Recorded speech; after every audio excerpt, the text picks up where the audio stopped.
வாழும் வழியை காட்டுவார். வாரங்களோருடனாய் இணைந்திடுவோம். வானக தந்தை நாம் வணங்கிடுவோம். பறக்கிறார் இயேசு ஆண்டவர். அவரால் நாம் செல்லுவோம். பறக்கிறார் இயேசு ஆண்டவர். அவரால் நாம் செல்லுவோம். தந்தை மகன் தூயாவியின் பெயராலே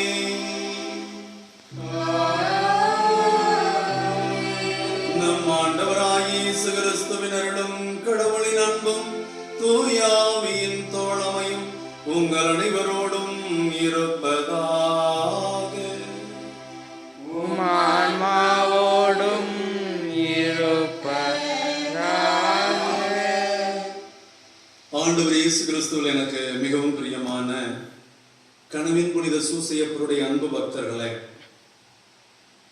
இன்று ஆண்டின் பொதுக்காலம் 13வது ஞாயிறை நாம் சிறப்பிக்கின்றோம். ஞாயிற்றுக்கிழமை ஆண்டவருடைய நாள். We call Sunday as the day of the Lord. ஆண்டவருடைய நாள் என்றால் ஆண்டவருக்கு என்று ஒதுக்கப்பட்ட நாள். ஆண்டவருக்கும் நமக்கும் உள்ள உறவை புதுப்பிக்கும் நாள். ஆண்டவரோடு இந்த நாளை நாம் ஆலயத்திலும் நம் குடும்பத்திலும் நம் குடும்ப உறுப்பினர்களோடும் அன்புறவில் கழிக்க வேண்டிய நாள்.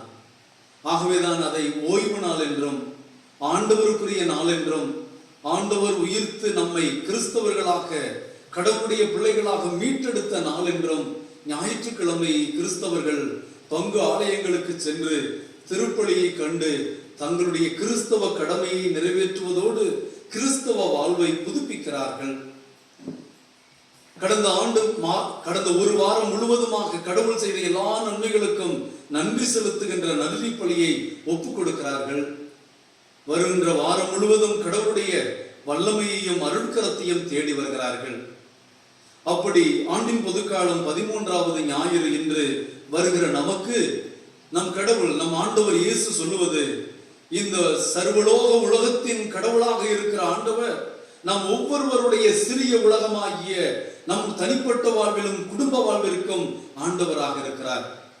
He is the Lord of the universe. At the same time, He is the Lord of the little world we have for ourselves and for our family. இது எதை குறிக்கிறது என்றால், எல்லாம் கடவுளுடைய கட்டுப்பாட்டில் இருக்கிறது. அவர் என்று ஒரு அணுவும் அசையாது. அவர் இரக்கமும் கருணையும் உள்ளவர். நம் கடவுள் சாவை விரும்பாதவர், சாவை ஏற்படுத்தாதவர், நாம் வாழ வேண்டும் என்று விரும்புகிறவர். ஆகவே சாவை கொண்டு வருகின்ற பாவத்தையும் சாவை கொண்டு வருகிற நோய்களையும் அழிக்கின்ற ஆற்றல் மிக்கவர் என்று இன்றைய வாசகங்கள் நம்மை சிந்திக்க அழைக்கின்றன. நம் கடவுள் வாழும் கடவுள், வாழ்வோரின் கடவுள், ஆபிரகாமின் கடவுள், ஈசாக்கின் கடவுள், யாக்கோப்பின் கடவுள்.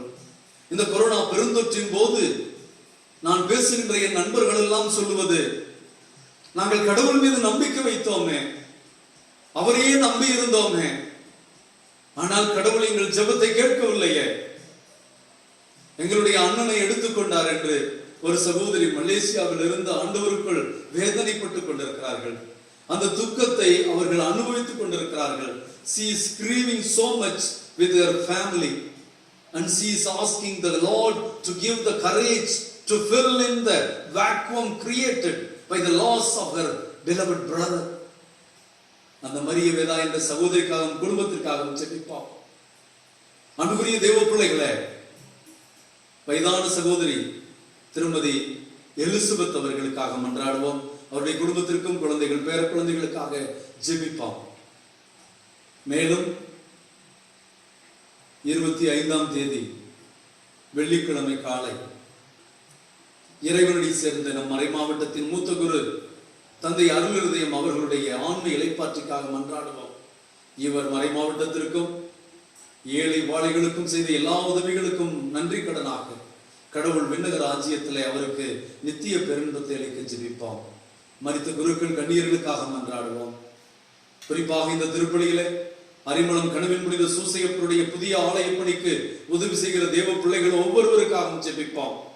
குறிப்பாக திருவாளர் ஜோசப் சென்னை, திருவாளர் பெஞ்சமின் பெங்களூர், இன்னும் சென்னையிலே Christopher, Noel, Gonsala, Ruby aunty, Reena aunty, இவர்களுக்காக ஜெபிப்போம். மேலும் பர்னபாஸ், மெல்வின், நிர்மலா, அமல், இவர்களுக்காகவும் மன்றாடுவோம். இவருடைய கருத்துக்கள் நிறைவேறுவதற்காக ஜெபிப்போம். ஒவ்வொரு ஞாயிற்றுக்கிழமையும் தேவ பிள்ளைகளை நாம் எல்லாம் அறிந்தது போல பங்கு தந்தை அவருடைய பங்கு மக்களுக்காக நிறைவேற்றுகிற திருப்பலி. என் பங்கு மக்களுக்காகவும் ஜெபிக்க உங்களை அழைக்கிறேன்.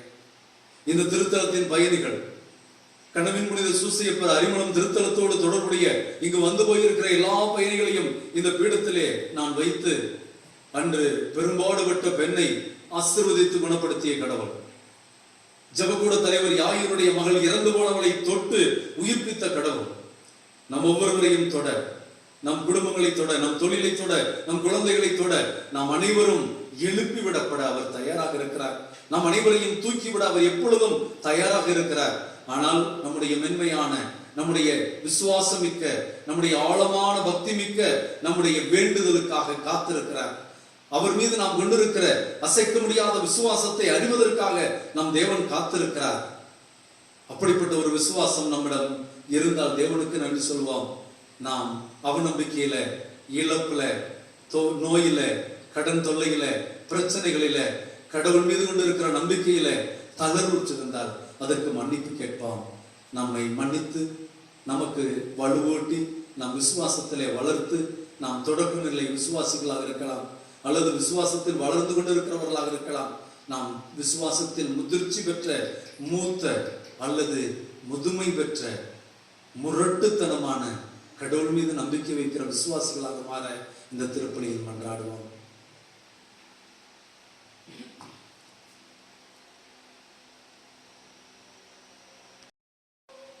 எல்லாம் வல்ல இறைவனிடமும் நான் பாவியை ஏற்றுக்கொள்கிறேன். ஏனெனில் சிந்தனையாலும் சொல்லாலும் செயலாலும் கடமை தவறியதாலும் பாவங்கள் பல செய்தேன். என் பாவமே, என் பாவமே, என் பெரும் பாவமே. ஆகையால் இப்பொழுது சுத்தமடைகளையும் வானதூதர் புனிதர்களையும் சகோதர சகோதரிகளையும் நம் தேவனாகிய ஆண்டவரிடம் எனக்காக வேண்டிக் கொள்ள மன்றாடுகிறேன். எல்லாம் வல்ல இறைவன் நம்மீது இரக்கம் வைத்து நம் பாவங்களை எல்லாம் மன்னித்து நம்மை முடிவில்லாத வாழ்வுக்கு அழைத்து செல்வாராக. ஆமென்.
இறைவனுக்கு மாட்சிமை உண்டாகுக. உலகினிலே மனத்தோர்க்கு அமைதியும் உண்டாகுக. புகழ்கின்றோம் யாம் உம்மையே, வாழ்த்துகின்றோம் இறைவனே. உமக்கு மகிமைப்படுத்து என்றோ உமது மேலாம் மாட்சிமைக்காக உமக்கு நன்றி நல்கின்றோம். ஆண்டவராயம் இறைவனை இறையில்லாத விண்ணரசே, ஆற்றல் அனைத்தும் கொண்டு இழக்கும் இறைவனே, தேவ மகனாக ஜெனித்த ஆண்டவர் இயேசு கிறிஸ்து இறைவனே, ஆண்டவராயம் இறைவனே, இறைவன் திரு செம்மறியே, தந்தை நின்று நீத்தியமாக ஜெனித்த இறைவன் மகனே நீ, உலகின் பாவம் போக்குபவரே, நேரம் உலகின் பாவம் போக்குபவரே, நீரம்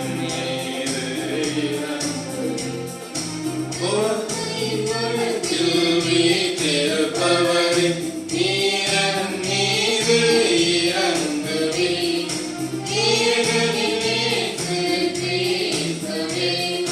நீர் ஒருவரே தூயவர், நீர் ஒருவரே ஆண்டவர், நீர் ஒருவரே உன்னதர், பரிசுத்த ஆவியுடன் தந்தை இறைவன் மாற்றியில் உள்ளவர் நீரே.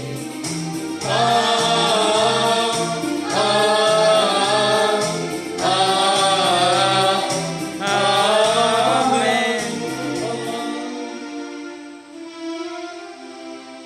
மன்றாடுவோமாக. பேரிரக்கமும் தயையும் உள்ள இறைவா,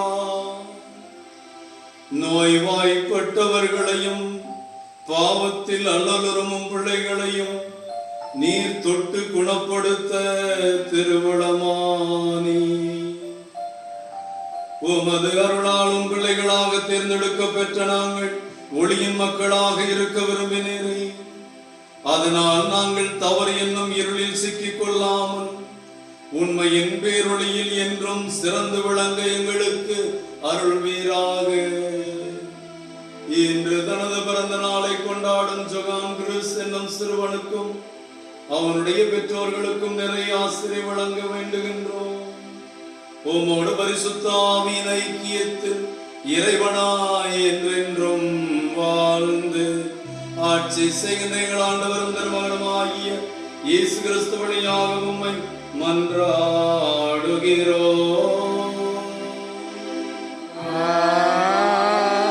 ஆமென். முதல் வாசகம். அழகையின் பொறாமையால் சாவு உலகில் நுழைந்தது. சாலமோனின் ஞான நூலிலிருந்து வாசகம். அதிகாரம் 1. இறைவனின் உயிருள்ள வார்த்தைகள் 13 தொடங்கி 15 மற்றும் 23 தொடங்கி 24 இறுதியாக.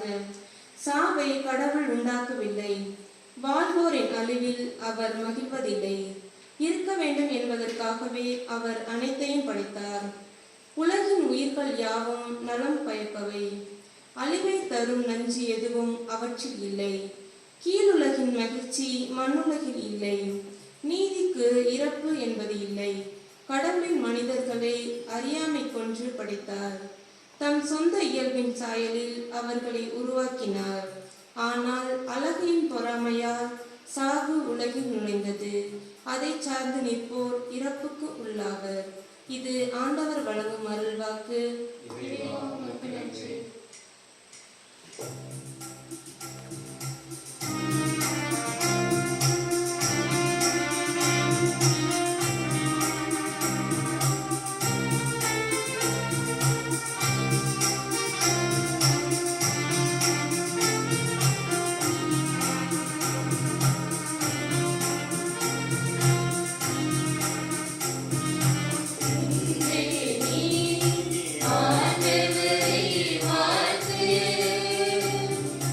அவர்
இரண்டாம் வாசகம். இப்பொழுது உங்களிடம் மிகுதியாய் இருக்கிறது, அவர்களுடைய குறையை நீக்குங்கள். திருத்துதர் பவுல் கொரிந்தியருக்கு எழுதிய 2ஆம் திருமுகத்திலிருந்து வாசகம். அதிகாரம் 8, இறைவனின் உயிருள்ள வார்த்தைகள் 7 மற்றும் 9 மற்றும் 13 முதல் 15 முடிய. சகோதரர் சகோதரிகளே, நம்பிக்கை, நாவன்மை, அறிவு, பேரார்வம் ஆகிய அனைத்தையும் மிகுதியாய் கொண்டிருக்கிறீர்கள். எங்கள் மேல் நீங்கள் கொண்டுள்ள அன்பும் பெருகி கொண்டு வருகிறது. அதுபோல் இந்த அறப்பணியிலும் நீங்கள் முழுமையாய் ஈடுபட வேண்டும். நம் ஆண்டவர் இயேசு கிறிஸ்துவின் அருள் செயலை அறிந்திருக்கிறீர்களே. அவர் செல்வராய் இருந்தும் உங்களுக்காக ஏழையானார். அவருடைய ஏழ்மையினால் நீங்கள் செல்வராகுமாறு இவ்வாறு செய்தார். மற்றவர்களின் சுமையை தணிப்பதற்காக நீங்கள் துன்புற வேண்டும் என்று நாங்கள் சொல்லவில்லை. மாறாக எல்லாரும் சமநிலையில் இருக்க வேண்டும் என்றே சொல்கிறோம். இப்பொழுது உங்களிடம் மிகுதியாய் இருக்கிறது, அவர்களுடைய குறையை நீக்குங்கள். அவ்வாறு அவர்களிடம் மிகுதியாக இருக்கும்போது உங்கள் குறையை நீக்குவார்கள். இவ்வாறு உங்களிடையே சமநிலை ஏற்படும். மிகுதியாக சேகரித்தவருக்கு எதுவும் மிஞ்சவில்லை, குறைவாக சேகரித்தவருக்கும் எதுவும் குறைவுபடவில்லை என்று மறைநூலில் எழுதியுள்ளது அன்றோ. இது ஆண்டவர் வழங்கும் அருள்வாக்கு. இறைவனுக்கு நன்றி.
ஆண்டவர் உங்களோடு இருப்பாராக.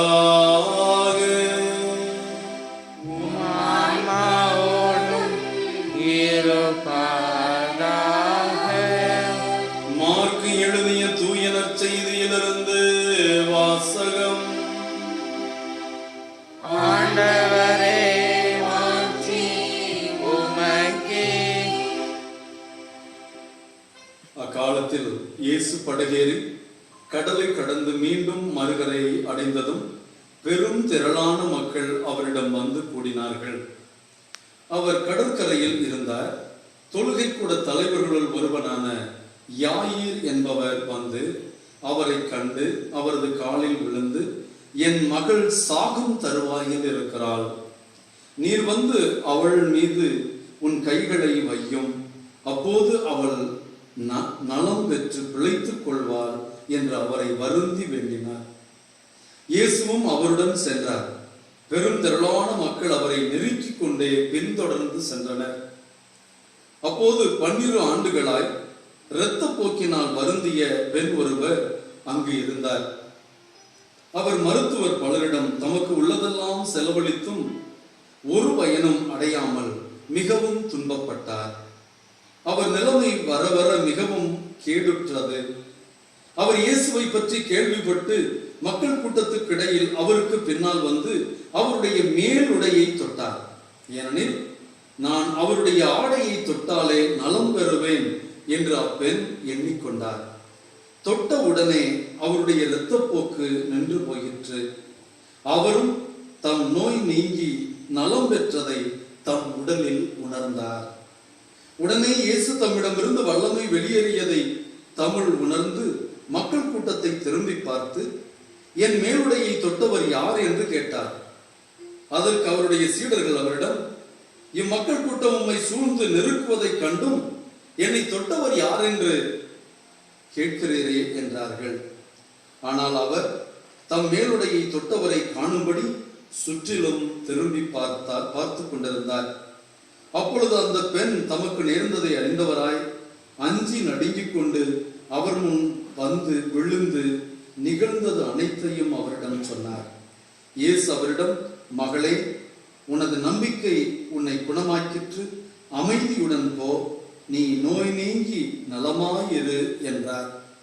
அவர் தொடர்ந்து பேசிக் கொண்டிருந்த போதே தொழுகை கூட தலைவருடைய வீட்டிலிருந்து ஆட்கள் வந்து அவரிடம், உம்முடைய மகள் இறந்து விட்டால் போதகரை ஏன் இன்னும் தொந்தரவு செய்கிறேன் என்றார்கள். அவர்கள் சொன்னது இயேசுவின் காதில் விழுந்ததும் அவர் தொழுகை கூட தலைவனிடம், அஞ்சாதீர், நம்பிக்கையை மட்டும் கைவிடாதீர் என்று கூறினார். அவர் பேதுரு, யாக்கோப்பு, யாக்கோப்பின் சகோதரரான யோவான் ஆகியோரை தவிர வேறொருவரையும் தம்முடன் வரவிடவில்லை. அவர்கள் தொழுகை கூட தலைவரின் வீட்டுக்கு சென்றார்கள். அங்கே அமளியும் மக்கள் அழுது ஓலமிட்டு புலம்புவதையும் இயேசு கண்டார். அவர் உள்ளே சென்று, ஏன் இந்த அமளி, ஏன் இந்த அழுகை, சிறுமி இறக்கவில்லை, உறங்குகிறாள் என்றார். அவர்கள் அவரை பார்த்து நகைத்தார்கள். ஆனால் அவர் அனைவரையும் வெளியேற்றிய பின் சிறுமியின் தந்தையையும் தாயையும் தம்முடன் இருந்தவரையும் கூட்டிக் கொண்டு அச்சிறுமி இருந்த இடத்திற்கு சென்றார். சிறுமியின் கையை பிடித்து அவளிடம், தலித்தாக்கும் என்றார். அதற்கு சிறுமி, உனக்கு சொல்லுகிறேன், எழுந்திடு என்பது பொருள். உடனே அச்சிறுமி எழுந்து நடந்தார். அவள் 12 வயதானவள். மக்கள் பெரிதும் அழைத்து போய் மெய்மறந்து நின்றார்கள். இதை யாருக்கும் தெரிவிக்க கூடாது என்று அவர் அவர்களுக்கு கண்டிப்பாய் கட்டளையிட்டார். அவளுக்கு உணவு கொடுக்கவும் சொன்னார்.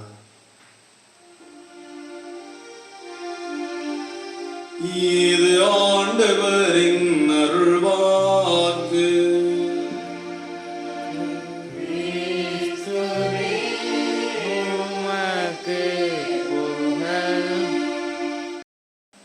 ஆண்டவர் இயேசு கிறிஸ்துவில் எனக்கு மிகவும் பிரியமான சகோதர சகோதரிகளே, கத்தோலிக்க திருச்சபையில ஞாயிற்றுக்கிழமை திருப்பலியில் மறையுரை என்பது மிக முக்கியமானது. இந்த மறையுரை தான் திருப்பலி என்ற நற்கருணை என்ற மறைபொருளை நமக்கு விளக்குகின்ற இடமாக இருக்கிறது. நாம் கேட்ட இந்த இறைவார்த்தைக்கு அர்த்தம் என்ன? இன்றைக்கு பழைய ஏற்பாட்டிலே நம்மோடு பேசிய கடவுள், புதிய ஏற்பாட்டிலே நம்மோடு பேசிய இயேசு ஆண்டவர் நமக்கு தருகின்ற செய்தி என்ன என்பதை அறிந்து கொள்கின்ற நேரம். எல்லோரும் இறைவார்த்தையை படிக்கலாம், எல்லோரும் இறைவார்த்தையை கேட்கலாம். ஆனால் அதனுடைய சாராம்சம், அதுல இறைவன் வழங்குகின்ற செய்தி என்ன? What is our takeaway today from the Holy Mass? இன்றைய இறை வழிபாட்டிலிருந்து நாம் வீட்டுக்கு, நம்முடைய வாழ்வுக்கு எடுத்துச் செல்கின்ற இறை செய்தி என்ன என்பதை நாம் அறிந்து கொள்கின்ற இடம் இந்த மறையுரையாக இருக்கிறது. உங்களை கடந்த வார நற்செய்திக்கு நான் இட்டுச் செல்கிறேன். நாம் இந்த 2ஆம் ஆண்டுல, பொதுக்காலம் 2ஆம் ஆண்டுல மார்க்கு நற்செய்தியாளருடைய நற்செய்தி பகுதியை நற்செய்தியாக கொண்டிருக்கிறோம். ஒரு நற்செய்தியாளருடைய அந்த நற்செய்திக்கான நோக்கம், தான் இயேசு ஆண்டவருடைய நற்செய்தியை, அவருடைய மீட்பை, அவரை பற்றிய இறையாட்சி பணியை அவர் விளக்குகின்ற விதத்தை புரிந்து கொள்ள வேண்டும் என்றால், இயேசுவின் பணியை எந்த செய்தியோடு தொடங்குகிறார் அல்லது எந்த நிகழ்வோடு அவர் தொடங்குகிறார் என்று பார்க்க வேண்டும். மார்க்கு நற்செய்தி 1 அதிகாரத்திலே இயேசுவினுடைய பொது வாழ்வை அவர் கப்பர்நகும் ஜெபக்கூடத்திலே போதிக்கின்ற பணியோடு தொடங்குகிறார். இயேசு கப்பர்நகமில் உள்ள ஜெபக்கூடத்திற்கு சென்றார். அவர் அங்கே போதித்து தொடங்கியதுமே கூட்டத்திலே பேய் பிடித்த ஒருவன் கத்தினான் என்றும், அந்த பேய் பிடித்தவன் கத்திய போது ஆண்டவர், அவன் வாயை மூடு, சத்தம் போடாதே, இவனை விட்டு வெளியே போய் என்று விரட்டி அடிக்கிறவராக இருக்கிறார். ஆக தொடக்கத்திலேயே மார்க்கு நற்செய்தியாளர் இந்த பேய் பிடித்தவனிடமிருந்து பேயை விலக்கியதிலிருந்து இயேசு கொண்டு வந்த இறையாட்சி பணியிலே கடவுளுடைய செயல்பாடு மனிதனுக்கு தீமை விளைவிக்கிற, மனிதனுக்கு அழிவு விளைவிக்கிற எல்லாவற்றிலும் இருந்தும் மனிதனுக்கு விடுதலை கொடுப்பதுதான் என்பதை பார்க்கிறோம். ஆக இயேசு விடுதலை அளிக்கிற ஆண்டவர், இயேசு நம்மை விடுவிக்கிறார், இயேசு நமக்கு முழுமையான சுதந்திரம் அளிக்கிறார், கடவுளுடைய சுதந்திர பிள்ளைகளாக வாழ அழைக்கிறார் என்பதை நற்செய்தியாளர் சொல்ல வருகிறார். கடந்த வாரம் நற்செய்தியை நீங்கள் பார்த்தால் தெரியும். சீடர்கள் படகிலே போய்கொண்டிருந்த போது திடீரென்று பெரும் புயல் காற்றும் பெரிய அலைகளும் தோன்றி தண்ணீர் படகை நிரப்பி அவர்கள் எல்லாம் மூழ்குகின்ற நிலையிலே அவர்கள் வேதனையோடு கத்தினார்கள். பின்னணையத்தில் உறங்கிக் கொண்டிருந்த இயேசுவிடம் சென்று அவரை எழுப்பி, நாங்கள் சாகிறோமே, உனக்கு கவலை இல்லையா என்று கேட்டார்கள். இயேசு ஆண்டவர் எழுந்து காற்றையும் அலைகளையும் கடிந்து கொண்டார்.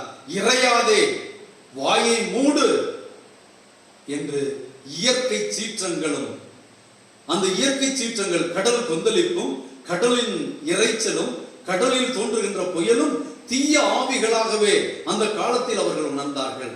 ஆக மனிதனுடைய வாழ்வுக்கு உரு ஏற்படுத்துகின்ற, மனிதனுடைய வாழ்வை அளிக்கின்ற எதையும் கடவுள் அடக்கி ஆளக்கூடியவர். We are in the hands of God. Everything is under the control of God என்பதை அவர் நிகழ்த்துகிறார். ஆக தீய சக்திகளை அடக்கி விரட்டியவர் இயற்கையின் சீற்றங்களையும் அடக்குகிறவராக இருக்கிறார் என்று கடந்த வாரம் பார்த்தோம். இப்படி இறை இரக்கமுள்ள அந்த வல்லமையுள்ள டிவைன் ஹீலர் என்று நாம் அளிக்கிறோமே, தெய்வீக சுகமளிக்கிற தேவனாகிய ஆண்டவர் பேய்களிடமிருந்து மட்டுமல்ல, தீய சக்திகள் இயற்கை சீற்றங்களிலிருந்து மட்டுமல்ல, நம் உடலுக்கு ஏற்படுகின்ற நோய்களில் இருந்தும், அந்த நோயினால் வருகின்ற சாவில் இருந்தும் நமக்கு விடுதலை அளிக்கிற தேவன் என்பதை இன்றைய இறைவார்த்தை நமக்கு விளக்குவதை பார்க்கிறோம். ஆக அன்புக்குரிய தேவ பிள்ளைகளே, நாம் முதல்ல நம் தேவன் நம்மை குணமாக, நலமாக, வளமாக, வாழ்வாங்கு வாழ விரும்புகிறார். தொழுநோயாளர் மத்தேயு நற்செய்தி 8வது அதிகாரம் 1 4 வரை பார்த்தால், ஒரு தொழுநோயாளர் இயேசு மலை மீது இருந்து இறங்கி வருகிறார். இவர் ஓடி போய், ஆண்டவரே, நீர் விரும்பினால் என்னை குணப்படுத்த முடியும் என்கிறார். இயேசு உடனே, விரும்புகிறேன், குணமாக, நீ நலமாக இருக்க வேண்டும் என்பதுதானே, அதற்காகத்தானே வந்தேன். எல்லோரும் ஆச்சரியப்படுகிறார்கள். தீட்டுப்பட்டவன், அசுத்தமானவன் தொழுநோயாளரை தொட்டால் அது பரவக்கூடியது என்று லேவியராகமம் 13வது அதிகாரத்தில் பல்வேறு விதமான சட்டங்கள் இருந்தாலும் எல்லா சட்டங்களையும் மீறி இயேசுவிடம் வருகிறான் அந்த தொழுநோயாளன். இயேசுவும் எல்லா சட்டங்களையும் மீறி தொடக்கூடாதவனை போய் தொட்டு, விரும்புகிறேன், குணமாக என்று அவனை எழுப்பி விடுகிறார். இந்த சமூகத்தாலும் நோயினாலும் அமிழ்ந்து போய் நடக்க முடியாமல் நோய்வாய்ப்பட்டு வாழ்வே நமக்கு முடிந்து விட்டது, இதோடு வாழ்ந்து சாக வேண்டியதுதான் விதி என்றிருந்தவனை அவனை விடுவிக்கிறார், அவனுக்கு விடுதலை அளித்து வாழச் செய்கிறார்.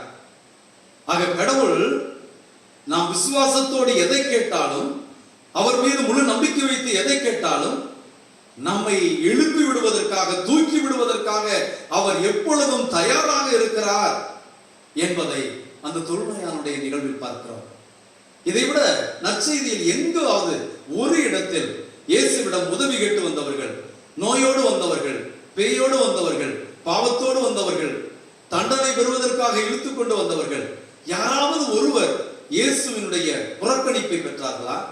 யாரையாவது வெறுங்கையராய் அனுப்பினாரா? உன்னை குணப்படுத்த முடியாது போய் என்றாரா? நீ பெரிய பாவி, உனக்கு சுகமில்லை என்றாரா? நீ என்னிடம் வருவதற்கு தகுதி இல்லை என்றாரா? எல்லாரையும் குணப்படுத்தினார் என்று நற்செய்தியில் படிக்கிறோம். எல்லாரும் குணம் பெற வேண்டும் என்று விரும்பினார் என்று படிக்கிறோம். இன்றைய நற்செய்தியின் முதல் வாசகத்தில் கூட கடவுள் சாவை உண்டாக்கவில்லை, அவர் வாழ்வை உண்டாக்கினார். யோவான் 10:10 நான் வாழ்வளிக்க வந்தேன், அதை நிறைவாக அளிக்க விரும்புகிறேன், என்னிடம் ஒப்படைத்த ஒருவன் கூட அழிந்து போகக்கூடாதற்காக நான் என்னையே அழித்துக் கொள்ள முன்வருகிறேன் என்று சொன்னவர் அல்லவா நம் ஆண்டவர். ஆகவே நம் கடவுள் நம்மை விடுவிக்க விரும்புகிறவர், நமக்கு சுகமளிக்க விரும்புகிறவர். நாம் நிலையாக நிறைவாழ்வு பெற்று எந்த நோயும் நொடியும் இல்லாமல், பாவ அடிமைத்தனம் இல்லாமல் முழு விடுதலை பெற்று உடல் அளவிலும் ஆன்ம அளவிலும் கடவுளுடைய சுதந்திரம் பெற்ற பிள்ளைகளாக வாழ வேண்டும் என்பதை நமக்கு அறிவுறுத்துகிற தேவனாக இருக்கிறார் என்பதை நாம் தெரிந்து கொள்வோம். இப்படி குணப்படுத்துகிற நம் ஆண்டவர் இன்று கலிலேயா கடற்கரையின் அக்கறையில் இருந்து இக்கரைக்கு வருகிறார். இயேசு வந்துவிட்டார் என்றவுடன் மறுபடியும் பெரும் திரளான கூட்டம் அங்கே கூடுகிறது. அந்த பெரும் திரளான கூட்டத்தின் நடுவில் 12 ஆண்டுகளாக இரத்த போக்கினால், பிளட் ஹேமரேஜ் என்பார்கள், இந்த இரத்த போக்கினால் வேதனைப்பட்டவர் இயேசுவிடம் நம்பிக்கையோடு வருவதை பார்க்கிறார். இன்றைய நற்செய்தியை வாசிக்கும் போது நான் சற்று ஆச்சரியப்பட்டேன். கதை எழுதுகிறவர்கள் வினோதமாக எல்லாம் எழுதுவார்கள். அவர்கள் ஒரு கதையை சொல்ல சென்று பல கதைகளை உள்ளுக்குள் நிரப்பி தங்கள் சொல்ல வந்த கதையை கடைசியில் நிறைவு செய்வார்கள். இது கதைக்குள் ஒரு கதையை கொண்டிருக்கிற ஒரு நற்செய்தி பகுதி. 2 கதைகளை ஒரே கதைக்குள் கொண்டிருக்கிற ஒரு நற்செய்தி பகுதியாக பார்க்கிறோம். இதை நாம் சாண்ட்விச் என்று சொல்லலாம். 2 பிரெட்டை நாம் சாப்பிடுவதற்கு பதிலாக உள்ளே இன்னும் சுவையான தேவையான பொருட்களை வைத்து கடித்து சாப்பிடுவது போல இருக்கிறது இன்றைய நற்செய்தி பகுதியானது. எப்படி? ஜெபக்கூட தலைவர் யாயீர் தன்னுடைய மகள் சாக கிடக்கிறாள், நீர் வந்து தொட்டு குணப்படுத்தும் என்று கேட்டு அந்த கதை தொடங்குகிறது. நானும் வருகிறேன், வா போகலாம் என்று யாயீர் வீட்டுக்கு இல்லத்திற்கு போகும்போது அவரை பெரும் திரளான கூட்டமும் தொடர்கிறது. அப்படி இயேசு போகிற போது இன்னொரு கதை உள்ளே வருகிறது. இரத்த போக்கினால் பெரும்பாடுபட்ட பெண் இயேசுவின் வந்து அவருடைய உடையின் விளிம்பை தொடுகிறார், மேல் ஆடையை தொடுகிறார். அப்படி தொட்ட போது இயேசு தன்னிடமிருந்து சக்தி வெளிப்பட்டதையும் குணமாக்கும் சக்தி வெளிப்பட்டதை அவர் உணர்கிறார். அதே வேளையிலே அந்த பெண் தன்னுடைய இரத்த போக்கு நின்று போனதை தன் உடலில் உணர்கிறார். அவள் சுகம் பெற்றதை உணர்கிறார். தன்னிடமிருந்து சுகமளிக்கின்ற வல்லமை வெளிப்பட்டதை இயேசு உணர்வதை பார்க்கிறார். அப்பொழுது இயேசு அவரிடம் கேட்கிறார், யார் என்னை தொட்டது? எல்லோரும் சிரிக்கிறார்கள், நகைக்கிறார்கள். இவருக்கு என்ன ஆயிற்று? இவ்வளவு கூட்டம் நெருங்கிக் கொண்டிருக்கிறது, என்னை தொட்டது யார் என்று கேட்கிறார். எல்லோரும் அவரை தொட ஆசைப்பட்டார்கள். எல்லோரும் இயேசு தங்களை தொட வேண்டும் என்றும் ஆசைப்பட்டார்கள். ஆக எல்லோருமே நகைத்தார்கள். ஆனால் இயேசுவுக்கு தெரியும், இங்க இருக்கிற எல்லோருமே அவர்கள் சுகம் பெற வேண்டும் என்று நினைத்திருக்கலாம், ஆனால் நலம் பெற வேண்டும் என்று நினைத்திருக்கலாம். ஆனால் என்னால் குணப்படுத்த முடியும் என்று நினைத்து என்னை தொட்டவள் ஒருத்தி தான். எனக்கு தெரியும், அவள் பட்ட பாடுகள் எனக்கு தெரியும். 12 ஆண்டுகள் அவர் பட்ட கஷ்டம் எனக்கு தெரியும். இன்று நம்பிக்கையோடு குணப்படுத்துகிறவரை, யாராலும் சும்மா தொட முடியாத விசுவாசத்தால் மட்டும் தொடக்கூடியவரை அவள் தொட்டு இருக்கிறார் என்பது ஆண்டவருக்கு தெரியும். ஆகவே அவர் சுற்றுமுற்றும் பார்க்கும்போது அந்த பெண் வந்து ஆண்டவருடைய பாதத்திலே விழுந்து அவரை வணங்கி நிகழ்ந்ததையெல்லாம் சொல்லுகிறார். நாம் யாருடைய பாதத்தில் விழுவோம்? நாம் யாருடைய பாதத்தில் விழுந்து வணங்கி அவர்களை ஆராதிப்போம்? கடவுளுடைய பாதத்தில் தான். ஆக இந்த பெண்ணுடைய விசுவாசம் அந்த செயலிலே தெரிகிறது. இயேசு ஆண்டவர், கடவுளுடைய மகன், அவர் குணப்படுத்துகிறவர், விடுதலை அளிக்கிறவர், இவர் வழியாகவே எனக்கு மீட்பு உண்டு என்பதை அவள் தன்னுடைய வழிபாடு வழியாக, ஆராதனை வழியாக அவர் பாதத்திலே விழுந்து பணிந்து தனக்கு நடந்ததெல்லாம் சொல்லி நன்றி சொல்லியதன் வழியாக நிகழ்ந்ததை பார்க்கிறோம். கதை முடியவில்லை. இந்த குணமடைந்த உடனேயே யாயீர் ஜெபக்கூட தலைவருடைய வீட்டிலிருந்து வேலையாட்கள் வந்து சொல்லுகிறார்கள், உம்முடைய மகள் செத்து போய்விட்டார், ஏன் போதகரை தொந்தரவு செய்கிறேன், விட்டுவிடும், இனிமேல் போய் புதைக்க வேண்டியதுதான், இனிமேல் ஒன்றும் செய்ய முடியாது. ஆனால் ஆண்டவர் என்ன சொல்லுகிறார்? இந்த யாயீருக்கு சொன்னதைத்தான் மார்த்தாள் மரியாளுக்கு சொன்னார். யாயீரிடம் என்ன சொல்லுகிறார்? நீ விசுவாசத்தோடு இருந்தால், நம்பிக்கையோடு இருந்தால் நீ உன்னுடைய விசுவாசத்தால் மேலானவற்றை காண்பாய் என்பதை அவர் உறுதிப்படுத்துகிறார். மார்த்தாளும் மரியாளும் 4 நாள் ஆயிற்று, நாற்றம் அடிக்குமே என்ற போது, நானே வாழ்வும் உயிர்ப்பும், நீ நம்பிக்கையோடு இருந்தால் மேலானவற்றை காண்பாய் என்று இறந்த லாசரை 4 நாட்களுக்கு பின்பு உயிரோடு எழுப்பிய கடவுள் யாயீருக்கும் அதை சொல்லுகிறார். நீ நம்பிக்கையோடு இருந்தால் நீ உன் மகள் பிழைக்க காண்பாய் என்று சொல்லி அவர்களோடு சேர்ந்து அவர்கள் வீட்டுக்கு செல்லுகிறார். அங்கே பெற்றோர்களையும் தன் சீடர்களையும் அழைத்துக் கொண்டு அந்த சிறுமி இருந்த இடத்துக்கு போய் அந்த சிறுமியை தொட்டு கையை பிடித்து தலித்தாக்கும், எழுந்திரு, நான் சொல்லுகிறேன் எழுந்திரு. இது கடவுள் மட்டுமே சொல்லக்கூடியது. நான் சொல்லுகிறேன் எழுந்திரு என்று செத்தவர்களை யாரும் சொன்னதில்லை. ஆக ஏன் அழுகிறீர்கள், சிறுமி தூங்குகிறார் என்று. மரணத்தால் யாரும் மறிக்க முடியாது, மரணம் மனிதனை வெற்றி கொள்ள முடியாது. கடவுள் மரணத்தை ஏற்படுத்தவில்லை, மனிதன் வாழ வேண்டும் என்றே விரும்பினார் என்பதனால் அவளுக்கு மறுபடியும் வாழ்வு கொடுக்கிறார். அந்த சிறுமி செத்திருப்பாள், லாசர் செத்தான். ஆனால் இயேசுவினுடைய மரணமும் உயிர்ப்பும் நமக்கு நித்திய வாழ்வை, முடிவில்லா வாழ்வை கொண்டு வரும் என்பதனை இது நினைவூட்டுவதாக இருக்கிறது. ஆண்டவர் இறந்த சிறுமியை உயிர்ப்பித்தார் என்றதுதான் இன்றைய நற்செய்தி பகுதி. இந்த இரண்டு கதைகளிலும் உள்ள ஒற்றுமை என்ன, இந்த இரண்டு கதைகளிலும் உள்ள வேறுபாடுகள் என்ன என்று பார்ப்போம். முதலில் வேறுபாடுகளை பார்ப்போம். அந்த இரத்த போக்கினால் 12 ஆண்டுகள் பெரும்பாடுபட்ட அந்த பெண் ஒரு ஃபீமேல், ஒரு பெண். இங்கே இயேசுவிடம் அந்த செபக்கூட தலைவர் யாயிர் ஒரு உயர்ந்த நிலையில் இருக்கிற ஒரு யூத பரிசேயராகவோ அல்லது பணக்காரராகவோ இருக்க வேண்டும், அப்பொழுதுதான் ஜெபக்கூட தலைவராக இருக்க முடியும். ஆனால் இந்த பெண்ணோ ஒரு தீட்டுப்பட்டவள், நோயிலிருந்து விடம்பெறாதவள், இரத்த போக்கினாலே இருந்தவள். நாம் லேவியர் ஆகமத்துல 15வது அதிகாரம் 25வது வசனத்திலிருந்து 30 வரை படிக்கிறோம். இரத்த போக்கினால் இருக்கிற பெண்கள் அவர்கள் எவ்வளவு தீட்டுப்பட்டவர்களாக கூட்டங்களுக்கும் தொழுகை கூடங்களுக்கும் வரக்கூடாது, அவர்கள் தீட்டுப்பட்ட நிலையிலே இருக்கிறார்கள் என்று சொல்லப்பட்டிருக்கிறது. ஆகவே அந்த சமுதாயத்துல அந்த இரத்த போக்கில் இருந்தவள், தீட்டுப்பட்டவள், சாதாரண பெண்மணி, எல்லா மருத்துவராலும் கைவிடப்பட்டவள், தன்னிடம் எல்லா சொத்தையும் இழந்து போய் கடவுளே கதி என்றிருந்த ஒரு ஏழை. ஆனால் இங்கு ஒரு பெரிய பணக்காரன். இந்த இரண்டு வேறுபட்ட தன்மைகளும் கடவுள் எல்லாருக்கும் சுகமளிக்கிறார். ஏழைகளையும் பணக்காரர்களையும் வேறுபடுத்தி பார்ப்பதில்லை, உயர்ந்தவன் தாழ்ந்தவன் என்று கடவுள் பார்ப்பதில்லை, எல்லாருக்கும் அவர் சுகமளிக்கிறவராக இருக்கிறார் என்ற அந்த வேறுபாட்டிலிருந்து கடவுள் பார்க்கின்ற ஒற்றுமையை பார்க்கிறோம். இன்னொரு வேறுபாடு, அந்த ஜெபக்கூட தலைவர், நீர் என்னுடைய இல்லத்திற்கு வந்து என் மகள் மீது கை வைத்தால் என் மகள் சுகம் பெறுவாள் என்று கேட்கிறார். இயேசு வருகிறேன் என்று போகிறார். ஆனால் இந்த பெண்ணோ தாழ்ச்சியோடு, ஆழமான விசுவாசத்தோடு, நான் ஆண்டவருடைய உடையின் விளிம்பை தொட்டால் போதும், எனக்கு தெரியும் இவர் என் இல்லத்திற்குள் வர அல்லது என்னை வந்து தொட தேவையில்லை. நூற்றுவ தலைவன் சொன்னது போல ஒரு வார்த்தை சொன்னால் போதும், எவ்வளவு தூரத்தில் இருந்தாலும் அவர்கள் குணம் பெறுவார்கள் என்று அவருக்கு தெரியும். ஆகவே நான் போய் அவருடைய உடையின் மேல் உடையை தொட்டால் போதும், குணம் பெறுவேன் என்று நம்புகிறார். ஆனால் தொடுதல் இருந்தாலும் இயேசு சென்று நீர் வந்து தொட வேண்டும் என்றார். இங்கே பெண் விசுவாசத்தோடு தொடுகிறார். இப்படி வேறுபாடுகளை நாம் பார்க்கலாம். இதெல்லாம் இவர்களுடைய ஆழமான விசுவாசத்தை நமக்கு வெளிப்படுத்துவதாக இருக்கிறது. சில ஒற்றுமைகளை பார்க்கிறோம். இந்த ஒற்றுமைகள், இந்த பெரும்பாட்டில் வேதனைப்பட்ட பெண் 12 ஆண்டுகள் நோயினால் வேதனைப்படுகிறார். அங்கே சிறுமி 12 வயதிலே சாவுக்குள்ளான நோயாய்ப்பட்டிருக்கிறார் என்று பார்க்கிறோம். இங்கே சிறுமிக்கு 12 வயது, அங்கே இரத்த போக்கினால் அவள் 12 ஆண்டுகள் வேதனைப்படுவதை பார்க்கிறோம். இங்கே இயேசுவை தொட்ட அவளுக்கு இயேசுவின் வல்லமை வெளிப்படுகிறது. இயேசு தொட்ட அந்த சிறுமி வல்லமையோடு எழுந்து வருகிறார். இந்த 12 என்பது பழைய ஏற்பாட்டில இஸ்ரவேல் மக்களுடைய 12 கோத்திரங்களையும், புதிய ஏற்பாட்டில 12 சீடர்களையும் குறிக்கிறது. புதிய கிறிஸ்தவ மக்களாகிய நாம், புதிய இஸ்ராயல் மக்களாகிய நாம் அந்த இஸ்ரவேலின் 12 கோத்திரங்களின் வழியாக 12 அப்போஸ்தலருடைய வழிமரபுகளாக இருக்கிறோம்.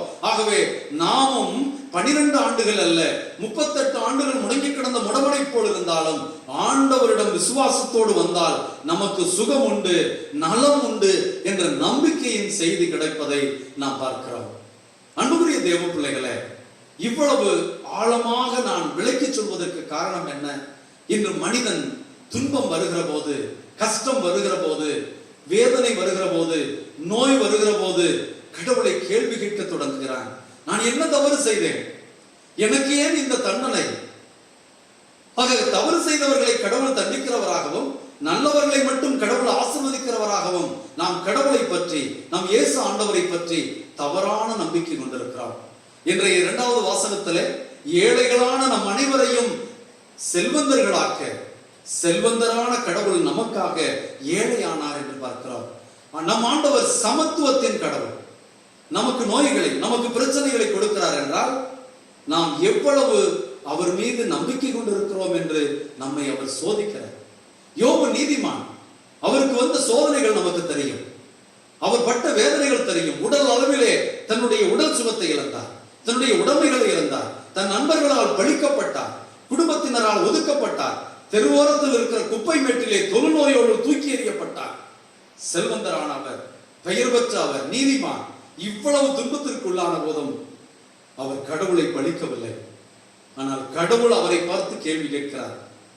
இந்த உலகத்தை படைக்கும் போது இது ஒவ்வொன்றும் எங்கு எது இருக்க வேண்டும் என்றெல்லாம் நான் எப்படி படைத்தேன் என்பது உனக்கு தெரியுமா? இந்த உலகம் 3 பகுதிகளால் நீரால் சூழப்பட்டிருக்கிறது. ஒரு பகுதி தான் தண்ணீர் இருக்கிறது. இந்த 3 பகுதி தண்ணீர் இருக்கிற இந்த உலகம் இந்த ஒரு பகுதியை அழித்து விடாமல் இதை நான் எப்படி கரை கட்டி வைத்திருக்கிறேன் என்பது உனக்கு தெரியுமா?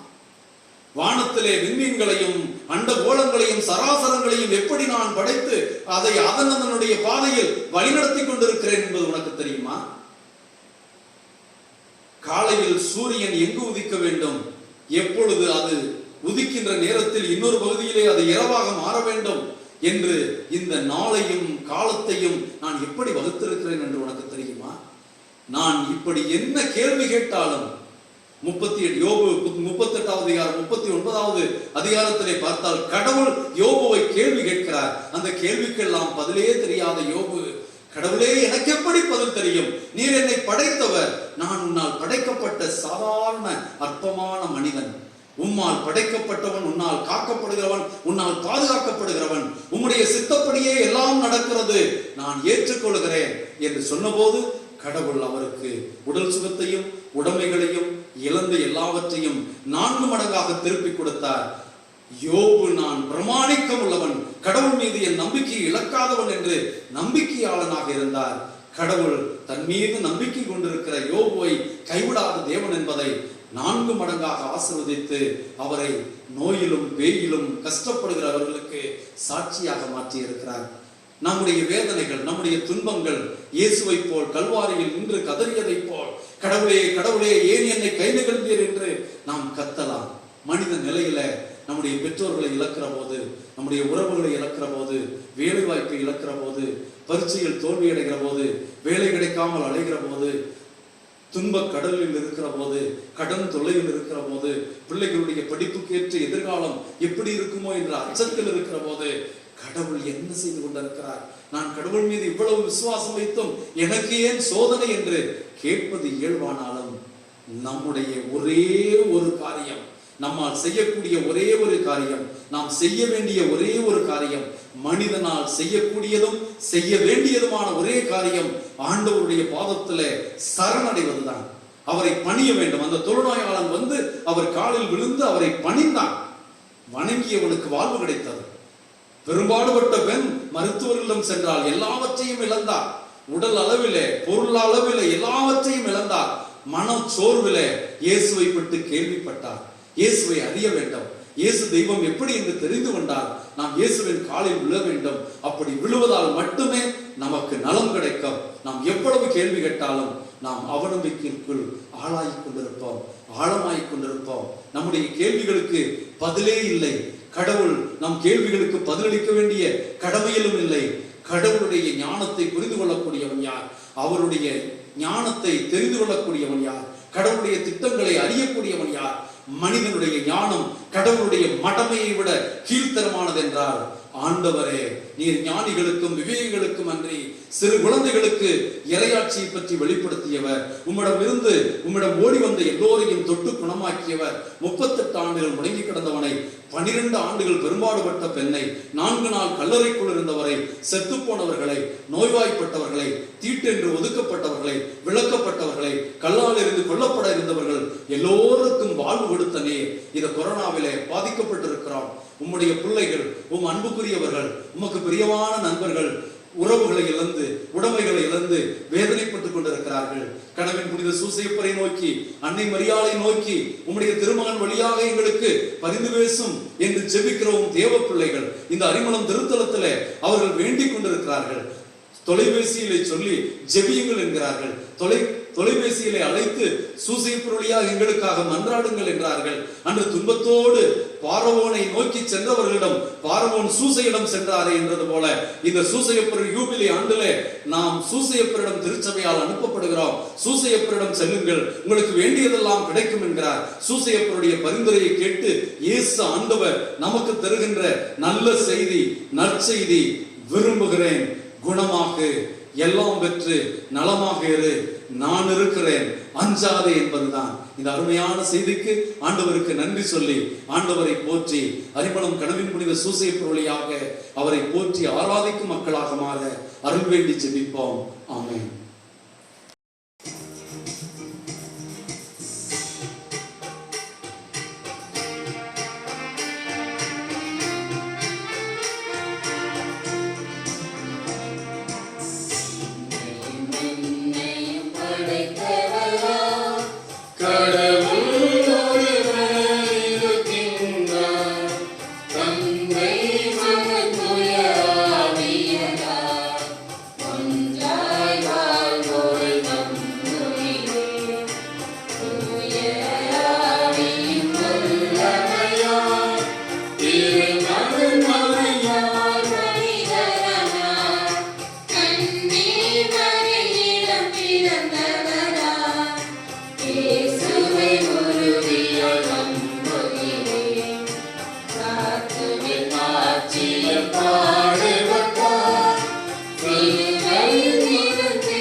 நம் தெய்வம் நம்மை விடுவிக்கும் தெய்வம், நமக்கு சுகமளிக்கும் ஆண்டவர்.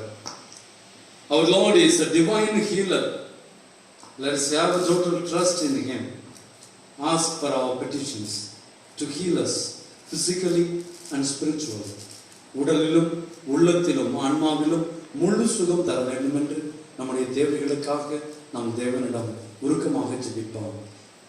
நம்பிக்கை தருபவராம் இறைவா, உமது திருச்சபையை வழிநடத்தும் திருத்தந்தை, ஆயர்கள், குருக்கள், துறவரத்தார் அனைவரும் தங்கள் நம்பிக்கையால் நீர் அளிக்கும் வாழ்வை பெற்றுக்கொள்ளவும், திருச்சபையின் மக்கள் அனைவரும் வாழ்வு பெறச் செய்யவும் அருள் புரிய வேண்டும் என்று உம்மை மன்றாடுகின்றோம். ஆண்டவரே, எங்கள் மன்றாட்டை கேட்டருளும். எல்லாம் வல்லவரான தந்தையே இறைவா, உலகெங்கும் வாழும் கிறிஸ்தவர்கள் உம்மீது முழுமையாக நம்பிக்கை கொண்டு வாழவும், தங்கள் நம்பிக்கையால் உமக்கு சான்று பகிர்ந்து பிறரும் நிலை வாழ்வை கண்டடைய உதவவும் துணை புரிய வேண்டும் என்று உம்மை மன்றாடுகின்றோம். ஆண்டவரே, எங்கள் மன்றாட்டை கேட்டருளும். நலம் அளிப்பவராம் இறைவா, பணம், பதவி, புகழ் போன்ற ஆசைகளில் வாழும் மனிதர்கள் அனைவருக்கும் தங்களிடம் மிகுதியாய் இருப்பது என்பதை பிறரோடு பகிர்ந்து வாழும் நல்ல உள்ளத்தை அளிக்க வேண்டும் என்று இறைவா உம்மை மன்றாடுகிறோம். ஆண்டவரே, எங்கள் மன்றாட்டை கேட்டருளும். எல்லாம் வல்லவரான தந்தையே இறைவா, திடத்துடன் வாழவும், வாழும் திருச்சபைக்காக வாழவும், இந்த நோய் தொற்றை வெற்றி கொள்ளவும், யோபுவின் துன்பங்களை நாங்களும் படித்துணர்ந்து சோதனைகளில் துவண்டு போகாமல் ஆழ்ந்த நம்பிக்கையில் வாழ்ந்த யோபுவை போன்று எமது திருச்சபை வாழ்ந்திட வரம் வேண்டி இறைவா உம்மை மன்றாடுகிறோம். மன்றாட்டை கேட்டருளும். இரக்கமுள்ள என் இறைவா, உலகமெங்கும் துன்புறும் திரு அவையை கண்ணோக்கும். கோவிட் தொற்றுநோய் காரணமாக நாங்கள் அதிகமான அருள் பணியாளர்களையும் அருட்சகோதரிகளையும் இழந்துவிட்ட நிலையில் மேலும் இந்நிலை தொடராமல் இருக்க உம்மை மன்றாடுகிறோம். அனைவருக்கும் அரணாகவும் கோட்டையாக இருந்து அவர்களை பாதுகாக்க தேவையான வரன்களை அருள் வேண்டுகிறோம். ஆண்டவரே, எங்கள் மன்றாட்டை கேட்டருளும். நிலைவாழ்வு அளித்திடும் என் இறைவா, உம் குடும்பங்களில் கிறிஸ்துவில் மரித்த விசுவாசிகள் மற்றும் தொற்று நோயால் மரித்த அனைவரும் நித்திய இளைப்பாட்சி அடையும் உம் புனிதர்களில் திருக்கூட்டத்தில் அவர்களை இணைத்திடவும் அருள் புரிய வேண்டும் என்று இறைவா உம்மை மன்றாடுகிறோம். ஆண்டவரே, எங்கள் மன்றாட்டை கேட்டருளும். எங்கள் அன்பின் பரலோக பிதாவே, உன் பிள்ளைகள் ஏறெடுத்திருக்கிற இந்த ஜெபம் உன் பிரசன்னத்தை நோக்கி வருவதாக. என்னை நோக்கி கூப்பிடு, நான் உன் ஜெபத்தை கேட்பேன். என்னையே நீ நம்பி இருப்பதனால் நான் உன்னை தப்புவிப்பேன் என்றே நம்பிக்கையோடு வந்த பெரும்பாட்டிலே வேதனைப்பட்ட அந்த பெண்ணுடைய கண்ணீரை துடைத்தவரே, தங்கள் உறவுகளை இழந்து உடமைகளை இழந்து இந்த கொரோனா பெருந்தொற்றால் கண்ணீர் உடிக்கிற தேவ பிள்ளைகள் ஒவ்வொருவருடைய கண்ணீரையும் துடைத்து நீர் ஆறுதல் அளிப்பீராக. தன்னுடைய மகள் சாக கிடக்கிறார், வந்து தொடும் என்ற போது இதோ வருகிறேன் என்று சொன்னீரே. ஆண்டவரே, உம் பிள்ளைகள் உம்முடைய நண்பர்கள் என்ற அந்த லாசரை போல உம்மீது பாசம் கொண்டிருக்கிற தேவ பிள்ளைகள் தங்கள் உறவுகளை இழந்து குடும்பங்களிலே வேதனைப்படுகிறார்கள், மருத்துவமனைகளே இருக்கிறார்கள். விரைவில் இந்த கொரோனா பெருந்தொற்று நீங்கவும், மூன்றாவது அலை ஒன்று இல்லாமல் போகவும், கரும்புஞ்சை என்று சொல்லுகின்ற எந்த நோயும் உம் தேவ பிள்ளைகளை தீண்டாத வண்ணம் நீர்நாமே காக்கவும், நீர் யாயிர் இல்லத்திற்கு சென்றது போல ஒவ்வொரு தேவ பிள்ளையும் உம்மை நோக்கி கூப்பிடுகிற பிள்ளைகள் ஒவ்வொருவருக்கும் செவிமடுத்து இந்த திருப்பலியை காண்கிற தேவ பிள்ளைகள் எல்லோரையும் ஆசீர்வதிக்க வேண்டுமாய் ஜெபிக்கிறோம் எங்கள் ஜீவனுள்ள நல்ல பிதாவே.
அன்புக்குரிய தேவ பிள்ளைகளே, உங்களுடையதும் என்னுடையதுமான ஆண்டின் பொதுக்காலம் 13வது ஞாயிறு திருப்பலி எல்லாம் உள்ள தந்தையாகிய கடவுளுக்கு ஏற்றதாகும்படி ஜெபியுங்கள். பேரின் புகழ்ச்சிக்காகவும் ஆட்சிக்காகவும் நமது நன்மைக்காகவும் புனிதத்திரை நினைத்து நினைக்காகவும் ஏற்றுக்கொள்வார். பேரிரக்கமுள்ள ஆண்டவரே, நீர் அருள் கூர்ந்து ஏற்பாடு செய்யும் மறை நிகழ்வுகள் எங்களுக்கு நற்பயனும் நற்சுகமும் அளிக்க உம்மை வேண்டுகின்றோம்.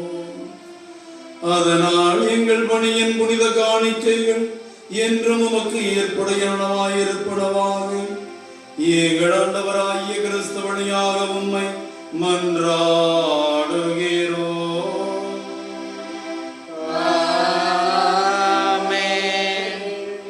ஆண்டவர் உங்களோடு இருப்பாராக.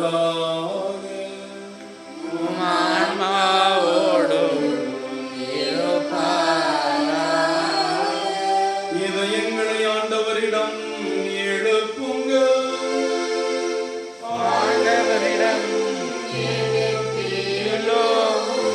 நம் தேவனாகிய ஆண்டவருக்கு நன்றி கூறுவோம்.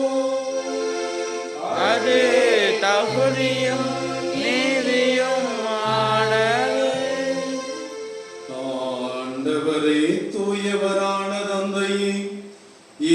உள்ள எல்லாம் வல்ல இறைவா, உம் அன்பார்ந்த மகன் இயேசு கிறிஸ்து வழியாக எந்நாளும் இவ்விடத்திலும் நாங்கள் உமக்கு நன்றி செலுத்துவது மெய்யாகவே தகுதியும் நீதியுமாகும், எங்கள் கடமையும் மீட்புக்குரிய செயலுமாகும்.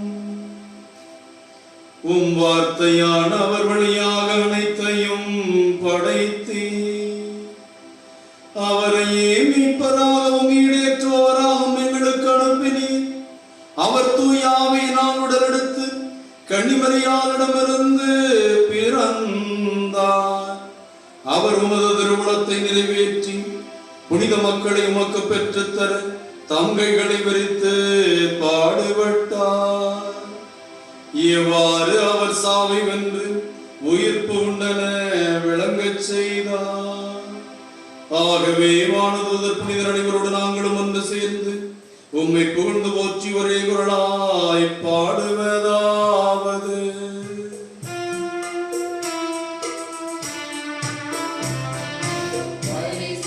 பரிசுத்தர் பரிசுத்தரே, மூலையின் தேவனாகிய ஆண்டவர், வானமும் பூமியும் உமது மகிமையால் நிறைந்துள்ளன. உன்னதங்களிலே ஓசானா, ஆண்டவர் பெயரால் வருபவர் ஆசி பெற்றவர். உன்னதங்களிலே ஓசானா, உன்னதங்களிலே ஓசானா.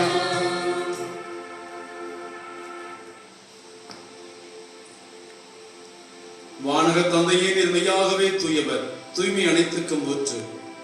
ஆகவே உம்முடைய தூய ஆவியை பொழிந்து இக்காணிக்கைகளை தூய்மைப்படுத்த உம்மை வேண்டுகிறோம். இவ்வாறு எங்கள் ஆண்டவர் இயேசு கிறிஸ்துவின் உடலும் இரத்தமுமாக இவை எங்களுக்கு மாறுவதாக. அவர் பாடுபட உளங்கணிந்து நம்மை கையளித்த போது அப்பத்தை எடுத்து நன்றி செலுத்தி அதை பிட்டு தம் சீடர்களுக்கெல்லாம் கொடுத்து அவர் கூறியதாவது: அனைவரும் இதிலிருந்து பெற்று உண்ணுங்கள், ஏனெனில் இது உங்களுக்காக கையளிக்கப்படும் என் உடல்.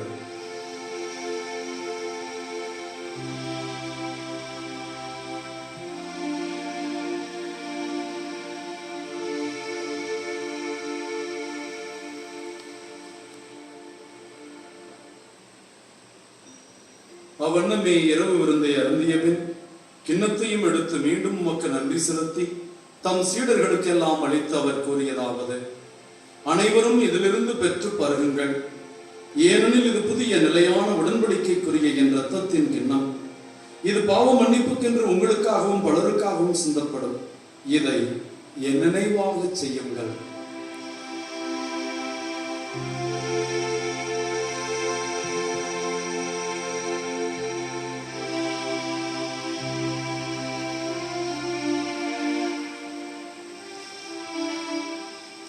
இறை நம்பிக்கையின் மறைபொருள். ஆண்டவரே, நீர் ஒருமளவும் உமது இறப்பினை அறிக்கையிடுகின்றோம், உமது உயிர்ப்பினையும் எடுத்துரைக்கின்றோம். ஆகவே ஆண்டவரே, நாங்கள் கிறிஸ்துவின் இறப்பையும் மீட்பையும் நினைவு கூர்ந்து வாழ்வதற்கும் இந்த அப்பத்தையும் மீட்பளிக்கும் இக்கிண்ணத்தையும் ஒப்புக் கொடுக்கிறோம். உம் திருமணின்று ஊழியம் புரிய தகுதியற்ற எங்களை உம் பீடத்தண்டை அழைத்து வந்த கிருபைக்காக நன்றி செலுத்துகிறோம். நாங்கள் உண்ணப்போகும் இயேசு ஆண்டவருடைய உடலும் இரத்தமும் தூய ஆவியின் துணையோடு எங்களை ஆண்டவருக்கு தேவ பிள்ளைகளாய் ஒன்று சேர்ப்பதாக. உலகமெல்லாம் பறந்து கிடக்கிற உம் தேவ பிள்ளைகளுக்காக ஜெபிக்கிறோம். ஆண்டவரே, இந்த கொரோனா பெருந்தொற்றிலே வேதனைப்படுகிற ஒவ்வொருவருக்காகவும் மன்றாடுகிறோம். குறிப்பாக இந்த கொரோனா தொற்றிலே வேதனைப்படுகிற நோயாளிகளுக்கு உதவுகிற மருத்துவர்கள், செவிலியர்களுக்காக ஜெபிக்கிறோம். அரசு ஊழியர்களுக்காகவும் அரசியல் தலைவர்களுக்காகவும் ஜெபிக்கிறோம். தன்னலமற்ற விதத்தில் சேவை செய்கிற ஒவ்வொருவரையும் ஆசீர்வதிப்பீராக. எங்கள் திருத்தந்தை பிரான்சிஸ், எங்கள் ஆயர் தேவதாஸ் அம்பரோஸ், எல்லா திருநிலையினரையும், எங்கள் பங்கு மக்களையும், திருத்தல பயணிகள் ஒவ்வொருவரையும் அரிமளம் கனவின் புனித சூசையப்பருடைய புதிய ஆலயத்திற்கு ஜெப உதவியாலும் பொருளாதார உதவியாலும் தாங்கி பிடிக்கிற எல்லா தேவ பிள்ளைகளையும் ஆசீர்வதித்து அன்பின் நிறைவை அடைய செய்தருளும். இன்று தனது பிறந்த நாளை கொண்டாடுகின்ற ஜொகான் கிறிஸ் என்ற சிறுவனை ஆசீர்வதியும். உம்முடைய அருட்கரம் ஸ்நாபகர் லப்பர் மீதும் குழந்தை இயேசு மீதும் இருந்தது போல இவன் மீது இருந்த ஒழுக்கத்திலும் ஞானத்திலும் சிறந்து விளங்க செய்யும். இவனுடைய பெற்றோர்களுக்கு நல்ல சுகத்தையும் ஆசிரியையும் அமைதியையும் தாரும். இன்று உம்மிடம் வந்து சேர்ந்திருக்கிற அடியார்கள் உம்முடைய இளைப்பாறுதலுக்காக காத்துக் கொண்டிருக்கிற எங்கள் அருள் தந்தை அருள் இதயத்தை வெண்ணிற ஆட்சியத்தில் சேர்த்துக் கொள்ளும். மரித்த எல்லா குருக்களையும் அருட்சகோதரிகளையும் உம்முடைய அரவணைப்பில் வைத்து காத்திருளும். மரித்த விசுவாசிகள் அனைவரையும் இரக்கத்தோடு நினைவு கூர்ந்து விண்ணக ராஜ்யத்தில் சேர்த்துக் கொள்ளும். இம்மண்ணகத்தில் வாழும் எங்கள் மீது இரக்கமாகிறோம். கடவுளின் கன்னித்தாயான மாட்சிமைக்குரிய அன்னை மரியா, அவருடைய அன்பு தாயான அவருடைய அன்பு கணவரான எங்கள் பாதுகாவலர் கனவின் புனித சூசையப்பர், இயேசுவின் திருத்துவதர்கள், இவ்வுலகில் நமக்கு உதவராய் இருந்த புனித அனைவருடனும் நாங்கள் நிலைவாழ்வில் பங்கு கொள்ளும் தகுதி பெற்று உம் திருமகன் இயேசு கிறிஸ்து வழியாக உம்மை புகழ்ந்தேத்து மரமருள உம்மை தாழ்மையாய் வேண்டுகிறோம். இவர் வழியாக இவரோடு இவரில் எல்லாம் வல்ல இறைவனாகிய தந்தையே, தூயாவின் ஒன்றிப்பில் எல்லா புகழும் ஆட்சியும் என்றென்றும் உமக்கு உரியதே.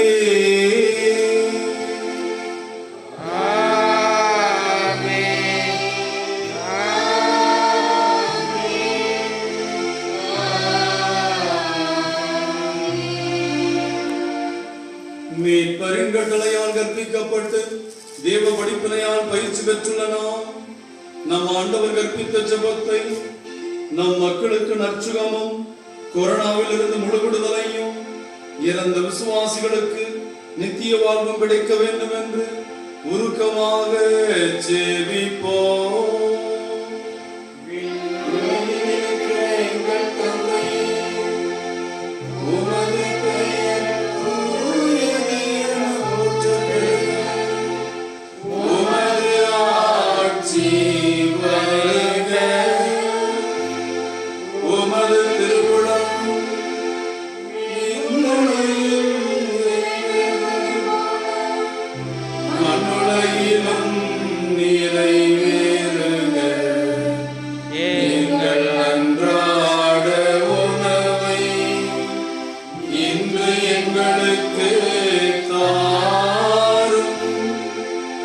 எங்களுக்கு எதிராக குற்றம் செய்வோரை நாங்கள் மன்னிப்பது போல எங்கள் குற்றங்களை மன்னியும். எங்களை சோதனையில் விழவிடாதேயும், தீமையிலிருந்து எங்களை ஆண்டவரே, தீமைகள், நோய்கள், பேய்கள், அங்ககார சக்திகள், கொரோனா என்ற குறுந்தொற்று எல்லாவித தீமைகளில் இருந்தும் எங்களுக்கு விடுதலை அளித்து எங்கள் உடலுக்கும் ஆன்மாவிற்கும் சுகத்தையும் அமைதியும் கனிவோடு அருள உம்மை மன்றாடுகின்றோம். உமது இரக்கத்தின் உதவியால் நாங்கள் பாவத்தில் இருந்து எப்போதும் விடுதலை பெற்று யாதொரு கலக்கமும் இன்றி நலமாயிருப்போமாக. நாங்கள் எதிர்நோக்கி இருக்கும் பேரின்பத்துக்காகவும் எம் மீட்பராகிய இயேசு கிறிஸ்து வருகைக்காகவும் காத்திருக்கின்றோம். ஆட்சி வல்லமையும் மாட்சியும் என்றென்றும் உமதே. ஆண்டவராகிய இயேசு கிறிஸ்துவே, அமைதியை உங்களுக்கு விட்டுச் செல்கிறேன், என் அமைதியையே உங்களுக்கு அளிக்கிறேன் என்று அப்போஸ்தலர்களுக்கு மொழிந்தீரே.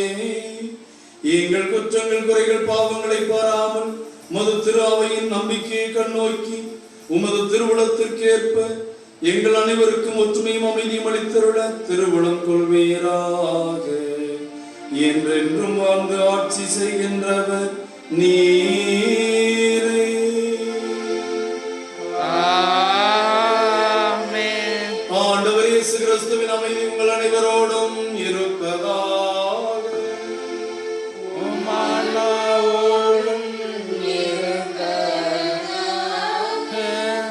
ஒருவருக்கொருவர் கிறிஸ்துவின் அமைதியை மகிழ்ச்சியோடு பகிர்ந்து கொள்வோம்.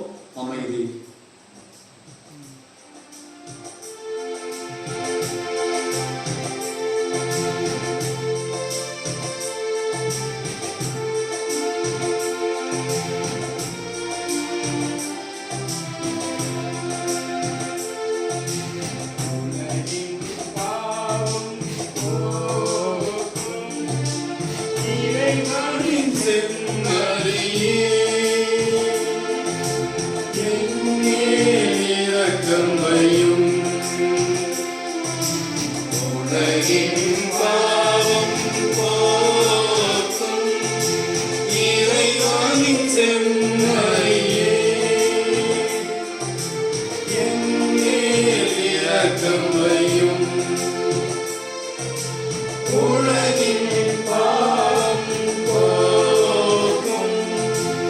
இறைவனின் செம்மறியே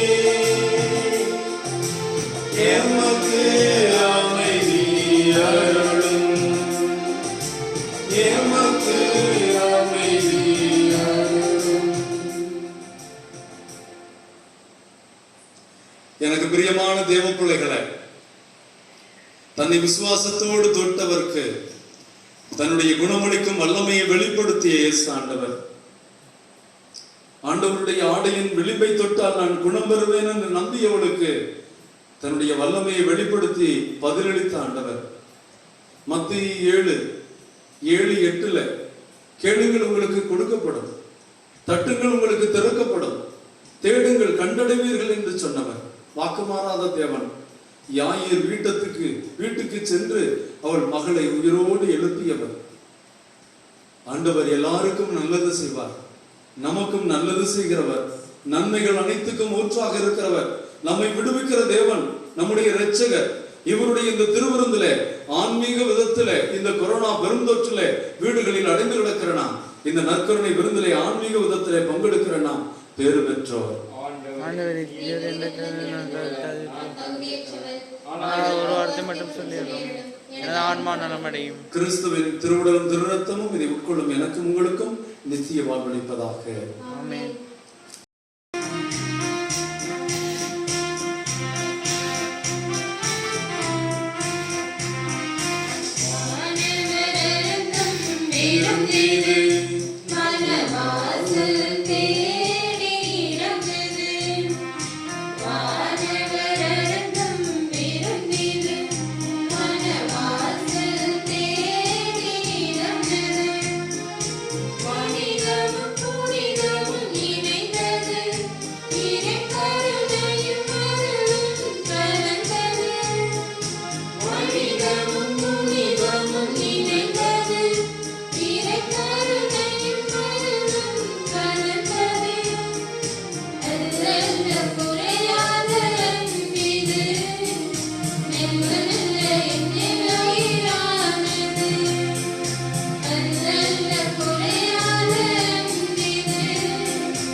என் உயிரை ஆண்டவரை போற்றிடு, என்னுள் இருப்பதெல்லாம் அவர் திருப்பெயருக்கே. தந்தையே, அவர்கள் நம்மில் ஒன்றாக இருப்பார்களாக என அவர்களுக்காக வேண்டுகிறேன். அதனால் நீரே என்னை அனுப்பினீர் என்று உலகம் நம்புவதாக என்கிறார் ஆண்டவர்.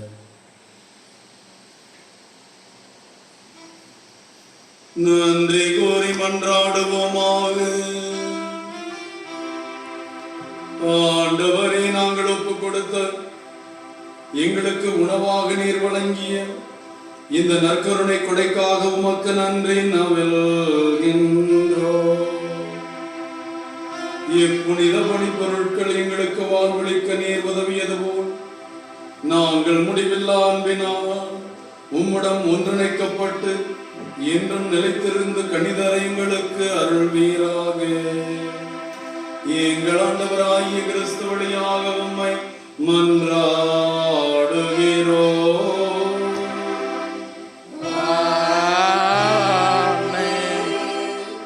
தேவ பிள்ளைகளே, இந்த தெய்வீக பலியில் நீங்கள் பங்கு பெற்றீர்கள்.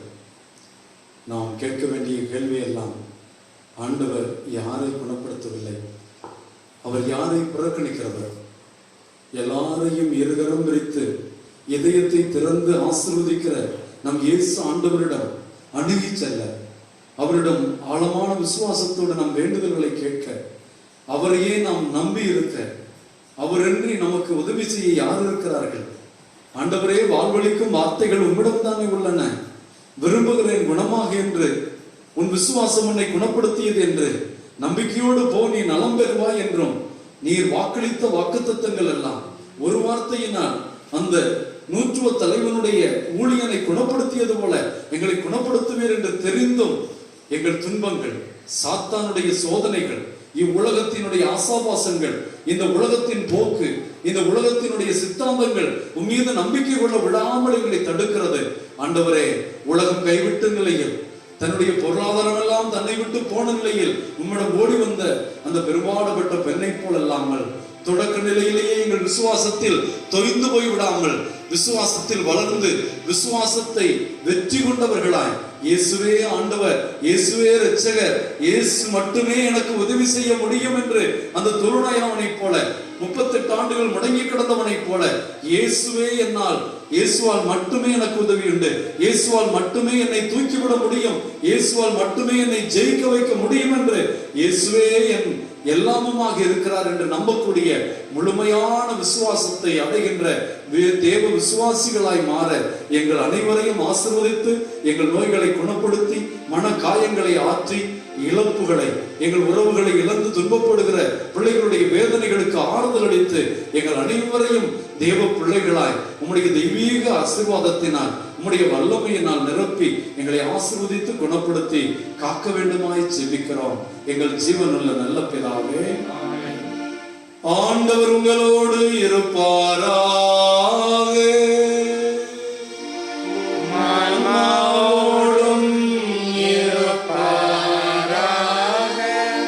எல்லாம் வல்ல இறைவன் பிதா, சுதன், பரிசுத்த ஆவி உங்களையும் உங்கள் குடும்பங்களையும் இந்த கொரோனா பெருந்தொற்றில் உறவுகளை இழந்து, உடைமைகளை இழந்து, வேலை இழந்து தவிக்கின்ற எல்லா பிள்ளைகளையும் கனவின் புனித சூசையப்பர் வழியாக ஆசீர்வதிப்பாராக.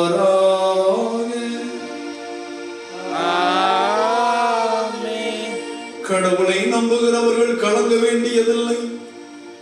கடவுள் நம்மோடு, கவலைகள் நமக்கேது என்று கடவுளிடம் நம்மை அர்ப்பணித்து வாழும் மக்களாக வாழ சென்று வாழுங்கள். திருப்பணி நிறைவேறிற்று.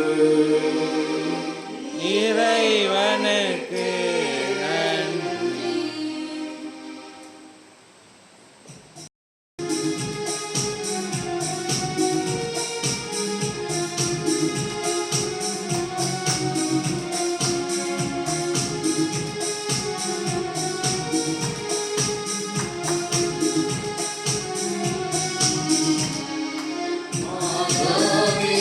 Amen.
இயேசுக்கே புகழ், இயேசுக்கே நன்றி, இயேசுவின் ரத்தம் ஜெயம், இயேசுவே ஆண்டவர், இயேசுவே ஆண்டவர், இயேசுவே குணமளிக்கிறவர், இயேசுவே குணமளிக்கிறவர், இயேசுவே நம்மை விடுவிக்கிறவர், இயேசுவே நம்மை விடுவிக்கிறவர். மரியே வாழ்க, மரியே வாழ்க, கனவின் புனித சூசையப்பரே, எங்களுக்காக வேண்டிக் கொள்ளும்.